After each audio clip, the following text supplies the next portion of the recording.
proceso electoral en Estados Unidos. Acompáñanos que ya empieza Punto y Contrapunto de viernes.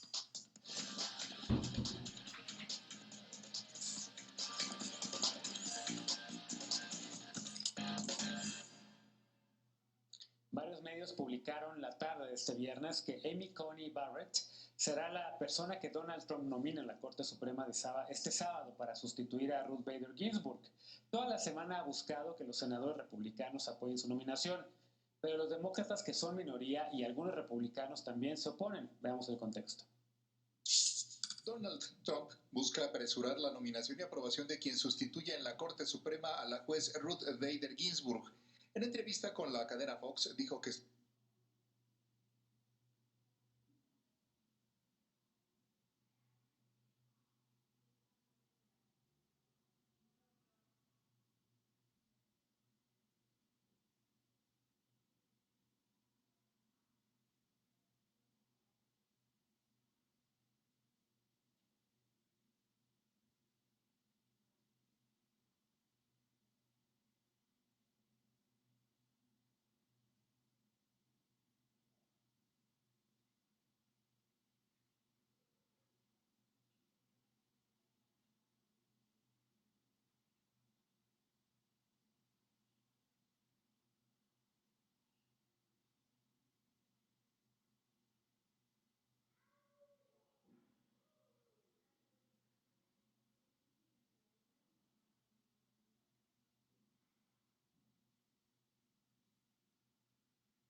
perfiles de 5 posibles nominadas, aunque solo mencionó a las juezas de la Corte de Apelaciones Amy Coney Barrett, Bárbara Lagoa y Alison Jones.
las tres conservadoras.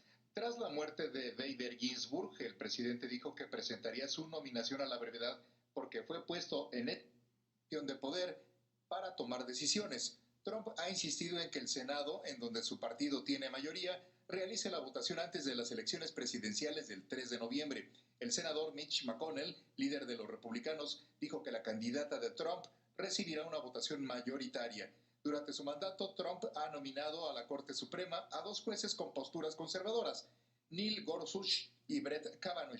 De aprobarse una tercera nominación, el máximo tribunal quedaría con 6 jueces conservadores y 3 liberales, lo que repercutirá de forma determinante en decisiones sobre temas como migración, derechos de las minorías y derechos sexuales. El candidato demócrata a la presidencia, Joe Biden, calificó la actitud de Trump como un abuso de poder y señaló que la nominación debería hacerla quien resulte electo en noviembre próximo. Punto y contrapunto. Primer tema a discutir esta noche y nos vuelve a acompañar desde la remota distancia Juan Ernesto Trejo, maestro en Relaciones Internacionales por la Central European University. ¿Cómo estás, Juan? Hola, Gen, muy buenas noches. Saludos al auditorio. Bienvenido. Lila Beth también regresa a esta mesa, analista en temas internacionales, experta en política de Estados Unidos. ¿Cómo estás, Lila?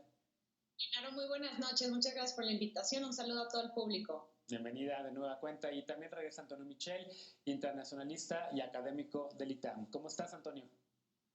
Pues muy contento de estar aquí con ustedes de nuevo en este espacio. Bienvenido. Bueno, varios temas que platicar esta noche, pero ¿qué les parece si empezamos con lo que acaba de salir en los medios de comunicación? Ya salió básicamente el nombre que el presidente Trump está pensando en nominar a la Suprema Corte en el lugar de Ruth Bader Ginsburg. Ya de hecho es Amy Coney Barrett, ya está oficialmente seleccionada por el presidente Trump, ya lo trae el New York Times en estos momentos. Estamos grabando este programa en la tarde de este viernes y el New York Times ya lo tiene como su portada.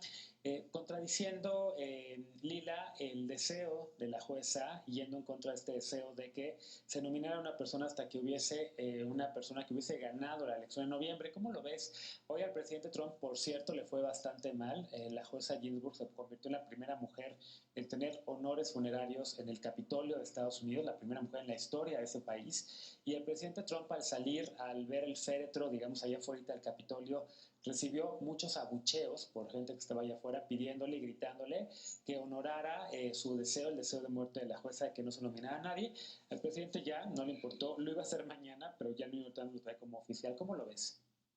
Pues mira, yo creo que la muerte de la jueza Ginsburg llegó a complicar un escenario electoral que de por sí ya está muy reñido, muy polarizado, muy dividido.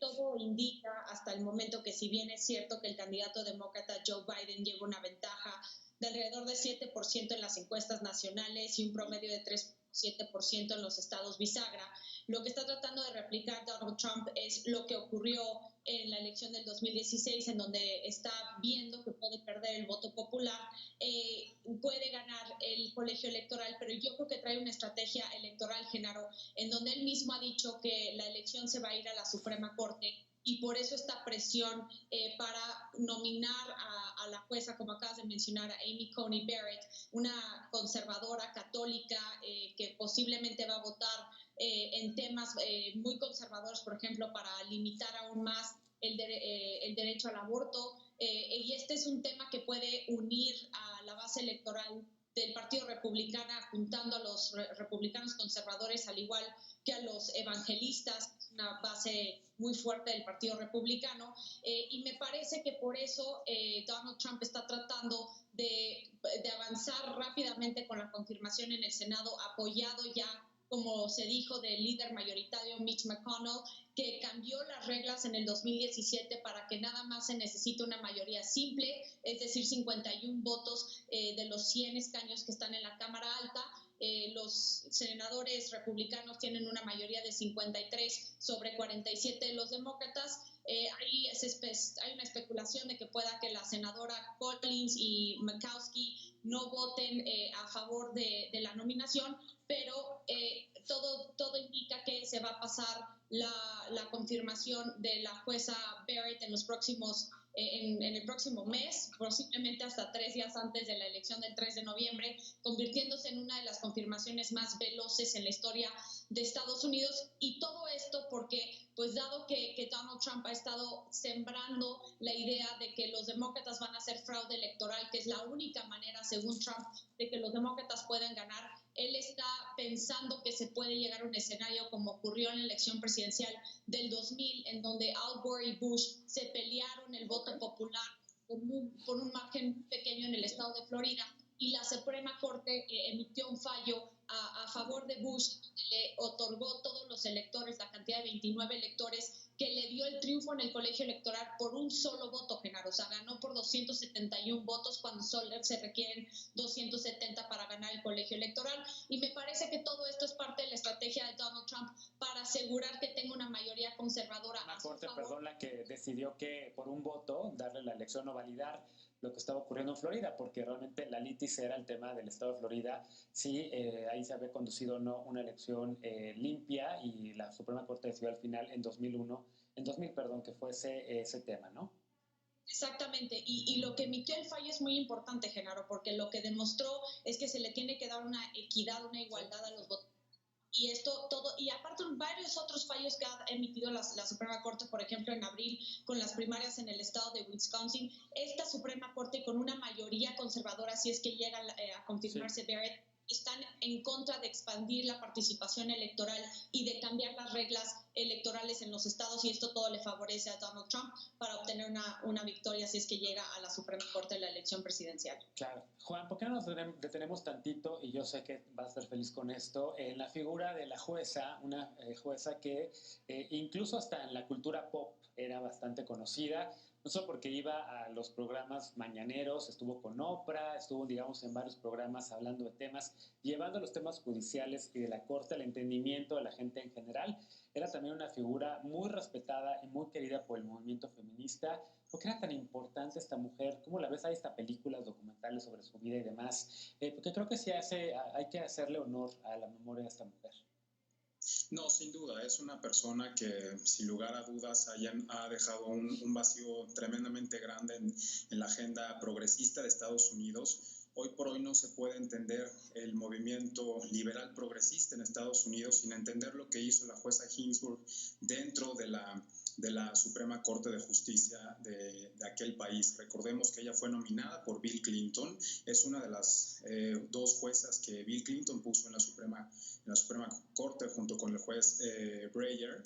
Y bueno, sin duda su ausencia dejará un escaño liberal progresista sumamente grande por llenar, y que en esta ocasión pues se llenará con una jueza conservadora, como es el caso de Barrett. Vamos, es incalculable el avance en temas de derechos para las mujeres que la jueza impulsó desde la Corte, como la paridad salarial y muchos otros temas, el caso también del maternity leave en Estados Unidos, y otro muy importante para la comunidad LGBT, fue una de las que apoyó la legalización del matrimonio igualitario por parte de la Corte en Estados Unidos, y sin duda, pues bueno, ahora su escaño será ocupado por una de las juezas quizá más conservadoras que pasarán por la Suprema Corte de Justicia, que es el caso de la jueza Barrett. Es importante ver que ese escaño sin duda tendrá una repercusión para muchos temas. El principal de ellos, y el que asusta a toda el ala liberal de Washington, es el tema del caso de Roe versus Wade. Recordemos que este caso durante décadas anteriores es el que permitió la legalización del aborto en todo el territorio estadounidense.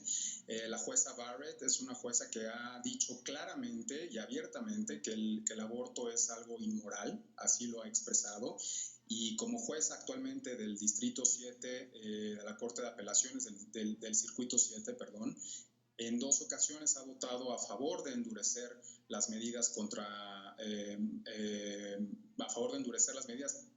para el aborto, ¿no? En el circuito séptimo, que incluye los estados de Illinois, Indiana y Wisconsin. Entonces, estamos hablando de una mujer sumamente preparada, la jueza Barrett, por supuesto, catedrática de la Universidad Católica de Notre Dame, tiene 48 años, y es importante que la gente sepa que de llegar, seguramente llegará a ser confirmada la Suprema Corte, de llegar, pues estaremos viendo que desde el juez Thomas no se ha visto que un juez tan joven llegue a la Suprema Corte. Ya va a llegar con 48 años, va a ser la jueza más joven de los 9 que hay actualmente, y eso significa que sin duda tendremos decisiones de su parte, decisiones conservadoras por los próximos 30 años mínimo, si es que en el Congreso no hay una nueva ley que baje los años que los jueces pueden estar en la Corte Suprema. Entonces, sí tiene muchas repercusiones. Es un buen perfil en cuanto a los juristas, es una mujer sumamente respetada en todas las cortes, en su distrito, pero sin duda no hay que quitar el dedo del renglón, que es posiblemente junto con el juez Thomas, serán los dos más conservadores de la actual Suprema Corte de Justicia. ¿Coincides con esta lectura, Antonio? Juan de plano ya lo da por hecho el que Amy Coney Barrett sea electa como la próxima jueza de la Suprema Corte, pero ya está causando mucho ruido y digamos que se metió este tema en la contienda electoral. Antes estaban otros temas, estaba la pandemia, sobre todo la respuesta del gobierno de Estados Unidos, pero de repente este ya parece ser el tema que está dominando y seguramente va a dominar esta, la que sigue y probablemente lo que queda este mes. Claro, Genaro, yo coincido con las lecturas de Lila y de Juan Ernesto, pero además yo creo que ahora sí le cae muy bien esto a Donald Trump por la inercia y por la coyuntura política. O sea, esto va a acaparar toda la atención de los medios, ya no se va a hablar tanto de COVID, todo lo que pueda distraer la atención de COVID, de la pérdida de empleo, de las muertes, de todas las noticias que le van a afectar a él, va a ser bueno. Y lo que me preguntabas de Amy Barrett, sí creo que ya es prácticamente un hecho. Sería quizá, como han argumentado muchos, que sería más inteligente haberse ido por Bárbara Lagoa, pero ¿por qué? Por el tema de los hispanos, Florida, que es un estado muy reñido y que es esencial para las elecciones, pero yo creo que lo que él quiere es ya avanzar en el proceso. Y la que ya llevaba, hay un proceso de vetting, que es como esta investigación previa que hacen de los nominados, y ya Barrett pues ya había avanzado en eso, ya lo conoce Trump, ya tiene esa como cercanía también con los senadores republicanos, entonces era más fácil avanzar en el proceso. O sea, incluso McConnell ya ha dicho como, bueno, si es Barrett, tenemos una muy buena impresión de ella, y ya nos estábamos un poco, o sea, porque recordemos el proceso que tiene que haber una audiencia, ¿no?, con el comité judicial dentro del Senado, y de ahí se hace un voto en el comité, y ya que pasa eso, hay un voto en el pleno. Entonces, si ya tienes eso de entrada, puede que se acelere mucho más el proceso y le favorezca a Donald Trump, porque lo que quieren es tenerlo antes de las elecciones. Se puede decir también, es que ¿por qué no se esperan un poco? Lo pueden usar como una carta para ganar, para que los conservadores afianzan la confianza, pero realmente, y de todas maneras se van a quedar hasta enero, entonces ellos ya tienen esa obligación o esa tarea de nominarla, confirmarla, y lo van a hacer. Entonces lo único que va a cambiar es que lo van a hacer antes de las elecciones para realmente como apelar a su base conservadora y tener como afianzado esa parte de vamos a tener 6 jueces conservadores contra 3. Y yo creo que eso le viene como en favor, o sea, y sobre todo, como decía Lila, en caso de que haya algún conflicto, fraude o cualquier, no sé, problema que pudiera haber con las elecciones, tener 9 en vez de 8, y sobre todo 9 donde 6 sean más conservadores, le favorece a Donald Trump. Y eso creo que lo tenemos que tener todos en mente para saber que es algo esencial y que clave ahorita en el proceso, y que también le viene bien justo antes de los debates, que no como favorito en los debates y puede irle mal, bueno, ya tiene esto también que le puede robar atención y que la gente se va a distraer. Entonces creo que Barrett es lo más inmediato, tal vez no lo más inteligente en cuanto a la candidatura y la campaña, pero sí para acelerar el proceso y que consigan lo que quieren, que es tener ya ese asiento asegurado. Claro. Bueno, con esto que dice Antonio nos quedamos. 6 jueces serían conservadores en la Suprema Corte de Justicia. Y históricamente para los presidentes es importantísimo poder tener un balance ideológico en la Corte porque también cuidan su legado. Es decir, todo lo que ellos van dejando a lo largo de su administración queda, si es después litigado en Cortes con una Corte afín a estos presidentes, pues básicamente queda blindado, o con una Corte contraria a estos presidentes, básicamente podría ser eliminado. Pero vamos a una pausa, vamos a seguir hablando de este tema. La Corte Suprema de Estados Unidos históricamente ha sido considerada ajena a discusiones políticas. Algunos analistas apuntan que eso ha cambiado en la administración de Trump, pero también en el pasado. ¿Se ve afectado el equilibrio de poderes con esto? Regresamos con la opinión de los panelistas en esta noche. No te vayas.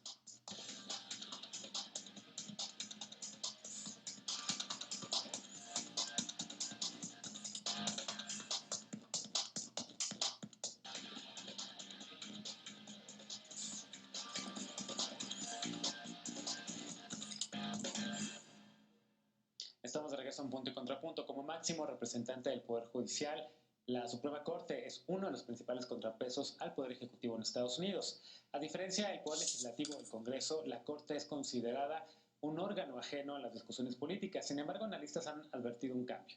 Las nominaciones de los jueces conservadores Neil Gorsuch y Brett Kavanaugh, hechas por Donald Trump en 2017 y 2018, han sido aprobadas sin problema por un Senado dominado por una mayoría republicana.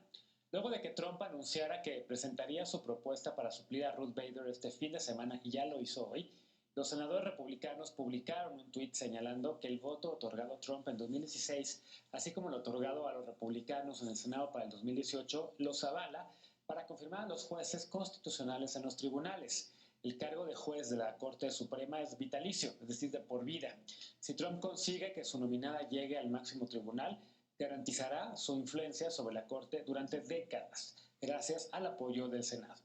Medios estadounidenses han recordado esta semana que en febrero de 2016, que cuando Barack Obama era presidente, el líder de la mayoría republicana en el Senado, Mitch McConnell, impidió que el presidente Obama, que estaba al final ya de su mandato, nominara al reemplazo del juez Antonin Scalia, quien falleció súbitamente ese año. Ahora el mismo McConnell ha empujado que Trump, quien también está al final de su mandato, por lo menos de este primer periodo, proponga un reemplazo para Ruth Bader Ginsburg. ¿Cómo afectará esto el equilibrio de poderes en Estados Unidos? ¿Conseguirán los demócratas impedirlo o no? Vamos a ver qué opinan. Antonio, empiezo contigo. ¿Cómo ves esta pugna? Electoralmente, digamos, ya está con todo, evidentemente, y ya el liderazgo republicano en el Senado está diciendo que sí, que quieren una votación pronta para este tema. Y no hay que olvidar ahí que el vicepresidente de Estados Unidos, el vicepresidente actual, Mike Pence, tiene un papel también en el Senado, es el presidente del Senado y podría ir constitucionalmente, dejar el cargo de vicepresidente y irrumpir en una sesión del Senado para una votación y constitucionalmente votar y terminar con un desacuerdo, terminar con un empate en esa función constitucional que tiene para poder incluso influir en esa votación. ¿Cómo lo ves? Están los republicanos ya prácticamente a punto de tener un sexto o una sexta jueza conservadora y poder sellar así, digamos, esta intención de Donald Trump? Yo considero que sí, lo más probable es que lo logren antes de las elecciones.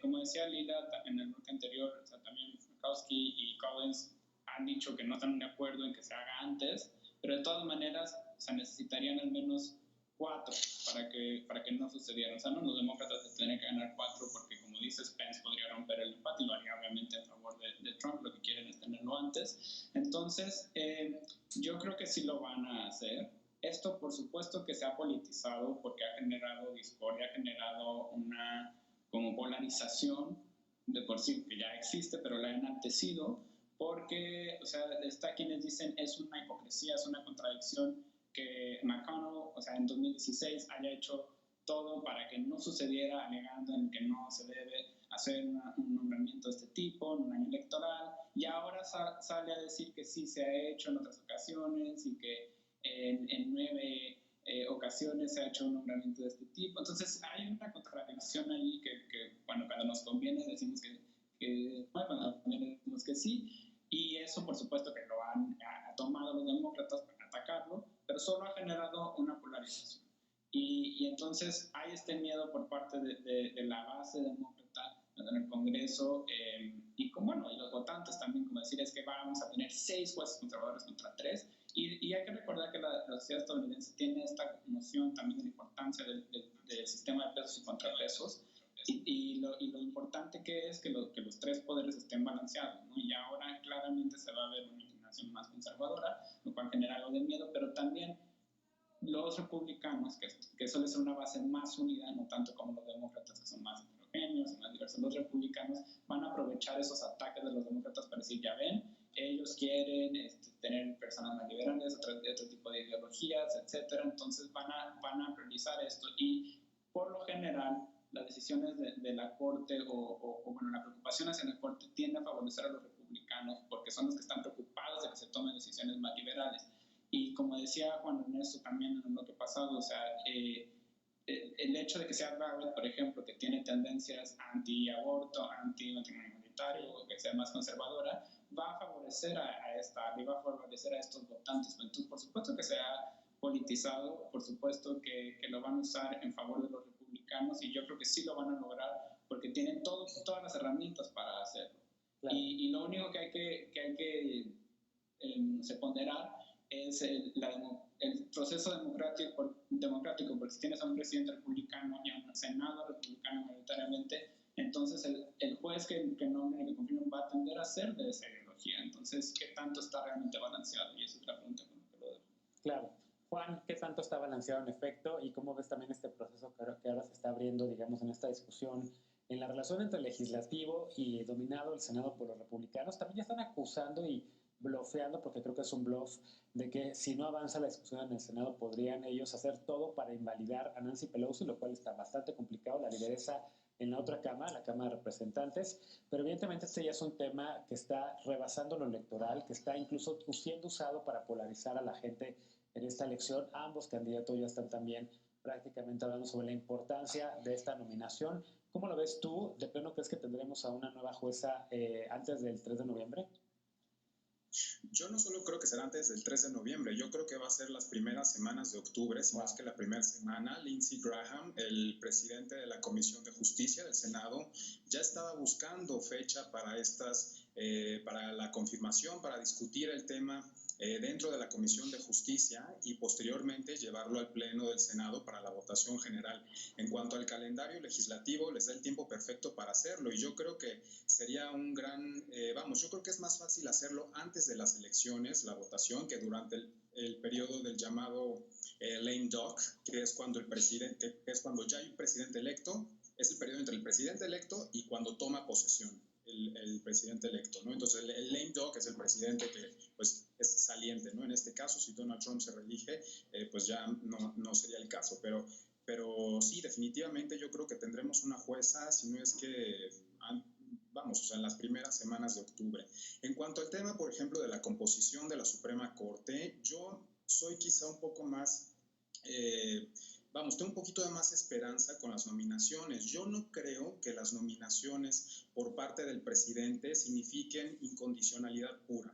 ¿Qué quiero decir con esto? Que los jueces, antes de ser son personas expertas, no son posiciones políticas. Todos los 8 jueces, salvo la jueza Kagan, han sido jueces que han salido de las cortes de apelaciones de circuito. Esto quiere decir que son personas sumamente expertas. La jueza Kagan antes era la encargada de la Escuela de Derecho de Harvard. Eso no significa que no sea una mujer sumamente preparada y experta, simplemente significa, eso no le quita el nombramiento político, ¿no? Por así decirlo. Y Amy Barrett también tendrá una experiencia de 3 años de haber estado en el circuito séptimo, y previo a eso, también ella tenía experiencia, fue asistente del juez Antonín Scalia cuando tenía 24 años, por ejemplo, en la Corte Suprema, y antes de eso también estuvo a los 23 años en la Corte del circuito de Washington, D.C. Entonces, es una mujer sumamente preparada, y por eso es que creo que no habrá ningún problema, al menos para los republicanos, en su confirmación. Un dato, por ejemplo, curioso: cuando ella fue ratificada para su actual cargo hace 3 años, el compañero de fórmula de Hillary Clinton votó a favor de ella, Tim Kaine, el senador por, me parece, West Virginia, junto con otros 2 demócratas. Entonces, yo no me preocuparía tanto por qué republicanos van a decir que no, aunque ya, como bien señaló la jueza Lisa Murkowski de Alaska ya dijo que no pueden contar con su voto antes de la elección presidencial, y Y la senadora Collins de Maine también dijo que ella de plano no va a votar a ninguna ni ningún candidato que sea emanado del siguiente presidente. Yo no me preocuparía tanto por eso, yo me preocuparía por ver qué posibles demócratas podrían votar por la jueza Barrett, porque definitivamente no estamos hablando de un nombramiento político. Y estamos hablando de una persona sumamente capaz que puede desempeñar su puesto. Y algo perfilado hacia la elección, pues yo no creo que el simple hecho de haber sido nominados para el caso del juez Kavanaugh, del juez Gorsuch y de la posible futura jueza Barrett, eso no significa que vayan a apoyar incondicionalmente a Trump. Claro. Las pruebas ahí están. El juez Gorsuch ya ha votado en contra de algunas de las medidas de Donald Trump, y eso nos habla que son personas sumamente expertas, que son juristas de primera, que van a defender la Constitución antes de cualquier posible presidente de su propio país. Claro, hay varios periodos históricos en donde en efecto esto ha pasado, incluso también durante la presidencia de Franklin Delano Roosevelt, con todo el paquete que tuvo justo para enfrentar la Gran Depresión, que la Corte Suprema se metió en temas económicos históricamente por primera vez. También jueces, digamos, liberales votaron en contra de estas medidas del presidente Franklin Delano Roosevelt. Aquí en México lo mismo, el ministro presidente de la Suprema Corte de Justicia, nominado por el presidente Calderón, acabó siendo más liberal que el mismo López Obrador y que muchos otros, y que el mismo Peña Nieto, y acabó siendo un juez con un historial de votación muy liberal, a pesar del presidente conservador que fue Felipe Calderón. ¿Por qué, Lina? Porque la Suprema Corte, los jueces y juezas adquieren independencia y autonomía en Estados Unidos porque son de por vida, y en este sentido, ¿cómo ves la llegada de esta jueza, si es que acaso se llega a dar, si es que acaso llega a ser confirmada como jueza de la Suprema Corte de Justicia, luego de un periodo de una auscultación que va a tener de audiencias en el Senado, en donde los demócratas van a hacer lo que puedan para impedir que esta mujer llegue? Sí, mira, yo aquí difiero un poco, Genaro. Yo sí creo que es un tema político. Si bien es cierto que no es la primera vez, de hecho se han votado 29 jueces en la historia de Estados Unidos durante un año electoral, o sea, no es que sea algo innovador o algo fuera del sí me parece que tiene un tema no nada más político, sino está demostrando las debilidades del sistema electoral estadounidense. Mira, los demócratas sí están un poco frustrados porque de los últimos 19 jueces a la Suprema Corte, 15 los han nominado los republicanos, aun cuando han perdido los republicanos el voto popular en 6 de las últimas 7 elecciones presidenciales. Y también aquí hay un tema de percepción que le puede quitar un poco de legitimidad a la Corte Suprema en Estados Unidos. Mira, en estos momentos únicamente 34% de los estadounidenses se consideran conservadores. Si bien es cierto que en la elección intermedia los republicanos aumentaron dos escaños en la Cámara Alta, el tener una Suprema Corte de 6 conservadores a 3 liberales, pues no necesariamente refleja tampoco el sentir y los intereses de la población estadounidense. Incluso únicamente 38% de los votantes, según una encuesta que acaba de salir de ABC, dice que 38% están a favor de que Trump pueda nominar y confirmar a la jueza y 57% de los encuestados dijeron que quieren que el próximo presidente, el que sea elegido el 3 de noviembre, sea el que elige a la jueza en el Senado. Ahora, sí me parece que es cierto, o sea, lo que dice Mitch McConnell es cierto, si bien el artículo 3 de la Constitución de Estados Unidos le otorga la facultad al presidente con el consentimiento y aprobación del Senado para elegir a los jueces a la Corte Suprema. También aquí hay varias herramientas que pueden utilizar los demócratas si recuperan su mayoría en la Cámara Alta en Estados Unidos, que nada más necesitan recuperar 4 escaños, incluso 3 si es que ganan la Casa Blanca por el tema del voto que hace el vicepresidente, pero todo indica también que van a mantener su mayoría en la Cámara de Representantes. ¿Y qué indica esto? ¿Qué pueden hacer los demócratas si es que sí se elige a la jueza y se convierte en una mayoría conservadora de 6 jueces a 3 liberales? Los demócratas primero ya están platicando sobre eliminar este tema del filibuster en el Senado, que son estos discursos muy alargados para frenar una ley. La adición de Puerto Rico y el Distrito de Columbia como estados para aumentar los escaños que pueden favorecer al Partido Demócrata en el Senado, al igual que pueden aumentar el número de jueces en la Corte, Genaro. Entonces, si bien es cierto que puede haber una mayoría conservadora, el artículo 2, sección 2 de la Constitución de Estados Unidos deja muy a la discreción del Congreso cuántos ministros o jueces pueden haber en la Suprema Corte. De hecho, fue hasta 1869 que se marcó el número de 9 jueces, sí. Pero los demócratas pueden aumentarlos. Entonces, sí pueden haber herramientas para hacer una cierta reversa a lo que se está haciendo ahorita, pero a mi parecer, en esta elección, dado el tema de polarización, dado este fraude electoral que atenta contra la democracia estadounidense, que está tratando de utilizar Trump a su favor, me parece que en este momento sí tiene un trasfondo político y a mi parecer no refleja el sentir de la población estadounidense. Déjame hacer una pausa, regresamos con este tema de la amenaza de un posible fraude electoral. Así lo ha dicho Trump.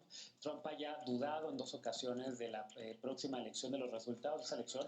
Le han preguntado si reconocería o no una victoria de Biden y prácticamente está diciendo, rompiendo con una tradición de estabilidad democrática en Estados Unidos y diciendo prácticamente que podría ser muy difícil que él reconozca un resultado adverso. Vamos a una pausa y al regresar, se acercan estas elecciones presidenciales allá en Estados Unidos. Es factible que el resultado sea definido por la Corte Suprema, como ya ocurrió este siglo, a principios del siglo, en el año 2000. ¿Cuál sería el papel, su papel de la Suprema Corte en caso de que alguno de los candidatos no reconozca su derrota, como parece ser que está haciendo ya Donald Trump? Regresamos a Punto y Contrapunto con este tema, no te vayas.